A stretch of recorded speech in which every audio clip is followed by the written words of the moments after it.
We are the Queen's Space Engineering team from Queen's University based in Kingston, Ontario, Canada. Our undergraduate-led Rover team is comprised of devoted students with diverse backgrounds who have dedicated the past year to technical development and competition readiness.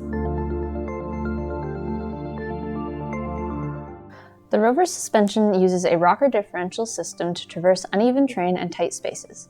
A new wheel designed with aluminum hubs and 3D printed TPU treads provides ample impact dampening and traction in loose material. Each wheel is driven by a new brushless DC motor to allow for simple control, high reliability, and a 45% reduction in system weight compared to last year's design. New CAN motor drivers with individual PID wheel control are integrated directly into each motor, enabling the Rover to traverse steep terrain with a great deal of control. Remote communication to the Rover is handled with a pair of Ubiquiti Bullet AC transceivers, which operate using a 2.4 or 5 GHz bandwidth with selectable frequency bands.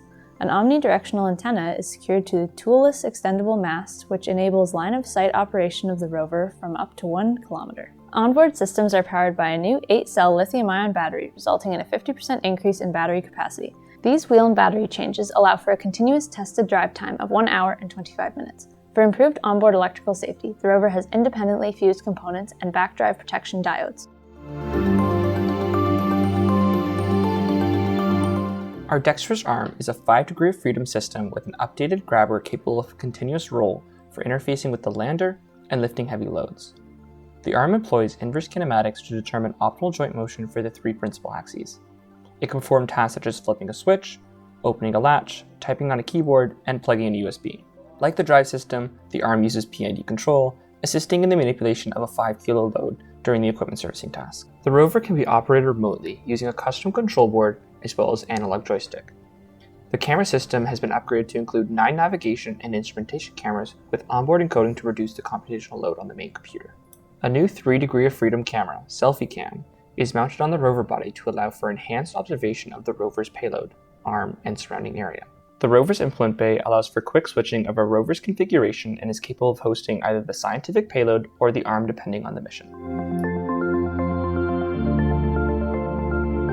This year, the team has migrated from ROS 1 to ROS 2 and implemented our own custom navigation package. New GNSS antennae have improved our autonomous system, which uses differential GPS, providing highly accurate heading and location information to improve traversal speed and accuracy. An improved search pattern and Oroco tag detection and rover stopping system uses a custom package that has been implemented this year, increasing the efficiency of the search and traversal component. The Rover's perception system uses 2 Intel depth cameras and a new custom PCL-based algorithm to detect and safely avoid obstacles. New this year is the object recognition system trained using TensorFlow Keras and integrated into ROS 2 using OpenCV.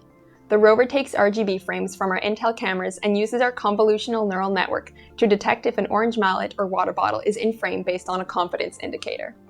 An LED strip around the perimeter of the Rover provides a visual indication of the current autonomous state. In case of an emergency, a stop button is easily accessible on the chassis. To carry out the science task, the Rover payload is outfitted with scoops to collect surface-level samples and a probe with a removable cache for subsurface samples. Affixed to the probe is a temperature and soil moisture sensor, allowing us to take the measurements for the habitability of the soil. Additional sensors on board include CO2, humidity, pressure, and VOC content. Individual scoops are used to collect soil into the payload's body, avoiding cross-contamination. Using a 1mm sieve, 3 separate samples may be split into 3 different tests. 2 of the tests are connected to a new UV-Vis spectrometer to evaluate colorimetric assays, and 1 test is connected to a camera. One of the colorimetric assays includes the fluorescein diacetate test, which measures enzymatic activity by forming a yellow-green fluorescent reagent. This result is translated to the team using ultraviolet light. The second test uses dinitrosalicylic acid to detect the presence of reducing sugars by turning the reagent from yellow to orange-red. The third test is analyzed with the camera, providing initial insight to potential organic matter while also developing a color change if nitrates are present. The Rover is equipped with cameras to create images of the collection site. We are excited to compete in the 2024 University Rover Challenge. Our team has been working hard to ensure our Rover is competition ready, and we're eager to put our skills to the test. We'd like to thank our sponsors, whose generous support has been key to our advancements. Thank you for your consideration.